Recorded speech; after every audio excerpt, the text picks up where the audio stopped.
Hello everyone, welcome to lesson 5 of our online course debate for secondary schools powered by HIVE Educators with the partnership with the Kuala Terengganu District Education Department. Okay, let's get straight into it. For lesson 5, you're looking at second speakers. Okay, so for this short video, we've got 5 elements. The first one is before you start, what do you do?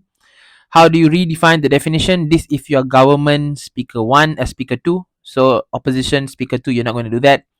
Introduce the team line, how do you rebut arguments, and how do you present your arguments. Okay, so let's get straight into it now. Before you start, listen carefully to the opposition and affirmative side of definition. So opposition, so basically the prime minister, government one, gives the definition. Okay, and then opposition one, which is the leader of the opposition, he might redefine it.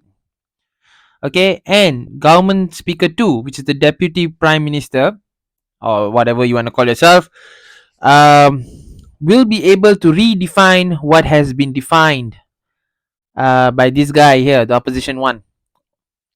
So you need to listen carefully and give your thoughts about it. Okay, but in some debate cases, I've seen many times that the students would the debaters, sorry, the debaters would like to just debate on the motion, as in like just talk about the definitions of the motion, and that those are very poor debates. Okay, so don't waste your time so much on the technicality so much. Okay, because the adjudicators will know, the adjudicators can definitely see what has gone wrong in the definition of the motion. So the second speaker, your job is to lay out your arguments and see what misleading definitions that have been put forth. You do not have to dwell on it. Okay, don't do that. That's the role of the third speaker. Your job, give out your arguments, give out concrete arguments, look intellectual. Okay, that's what your job is. Okay, and either way the adjudicators can see. You can point it to the adjudicators like, okay, look, they have made a mistake, they're misleading us, but stop there. You don't have to like, okay, they're misleading us, they are wrong, they're completely false, and then you're not having a debate anymore. Then you're just like trying to pinpoint problems. Okay, second speakers, your goal is to look intellectual, your goal is to look smart, and most importantly, you lay out really strong arguments. Okay, so jot down weak points, vague ideas from the speakers, and think how you can attack them. Okay, like break down the arguments, not them. Don't break down the individual, break down the arguments from the individual. Start by greeting and restating your team line. This is very important. As the second speakers, you have to restate your team line so that we all know, all of us are on the same page. Okay, now redefine the definition if necessary. Now, consider the definitions discussed this far or thus far. Explain why your definition is the better alternative. So, this is for basically the role for the government speaker too. Now, opposition speaker too, you're not going to waste so much time on the definitions. Rather, you are going to be attacking what government speaker two says. Okay, and then probably then you're just going to focus on the definition as a whole. Okay, same with the government speaker two as well.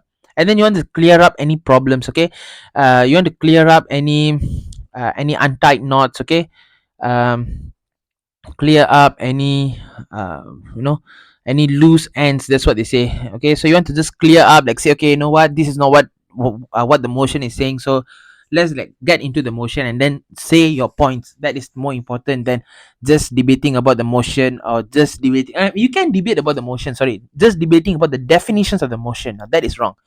Of course you can, but don't waste the 7 minutes. Okay, end of the day, the adjudicators already can see if a flaw has been made, so do not waste your time, just pinpoint and then move forward with your solid arguments. Okay, introduce the team line. So if you've watched lesson 3 4, same thing, a line which illustrates your argument. Okay, what is this line? Okay, basically saying what your team believes in.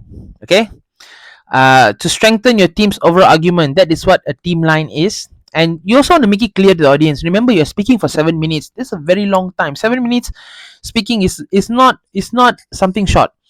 So throughout your debate, people are just going to like, people might lose interest.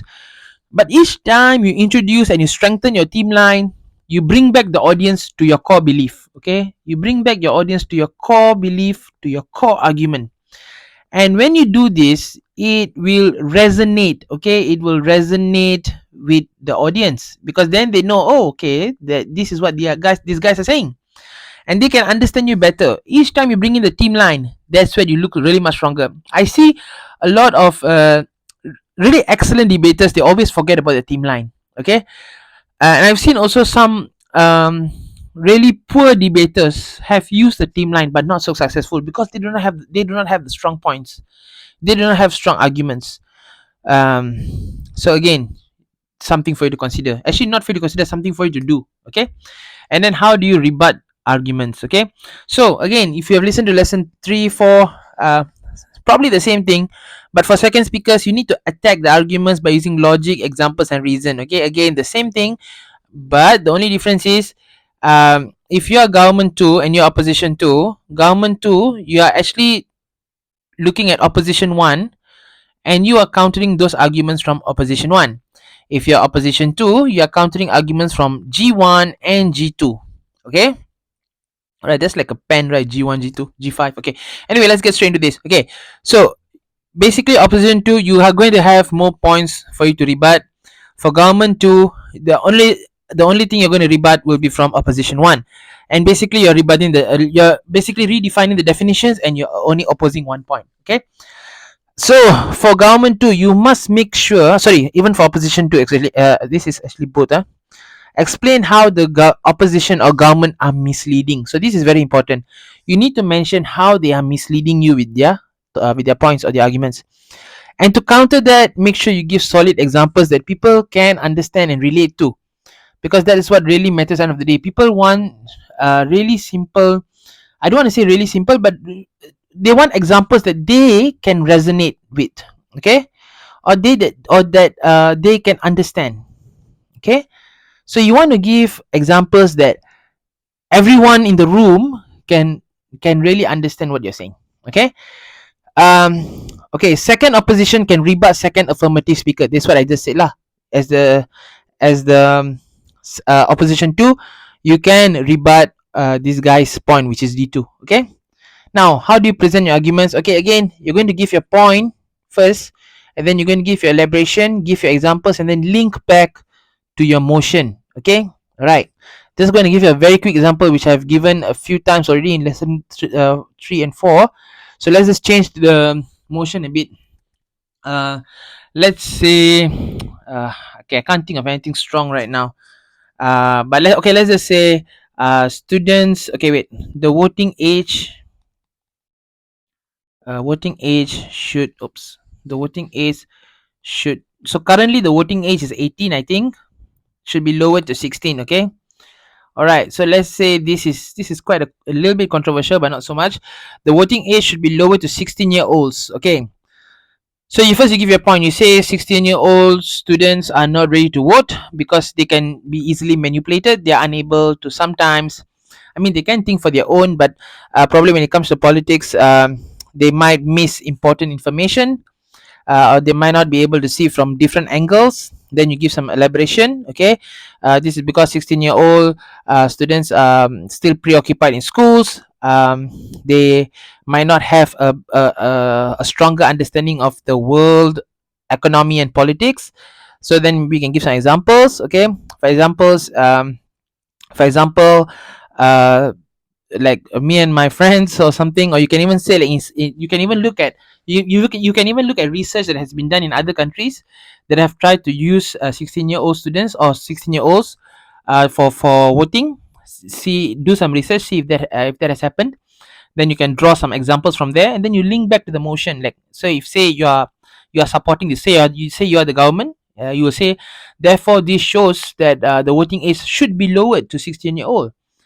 So again, you just want to tie it back to the motion. Okay, and say, if the opposition, you will say, therefore this clearly shows that the voting age should not be lowered, again, should not be lowered to 16-year-old, because then lay back your point, because they don't have a clearer understanding of the world economy and social impact, political impact. Okay, so again, your points must be logical, organized and relevant. The points that I just give you just now, it wasn't organized because it just came into my head right now.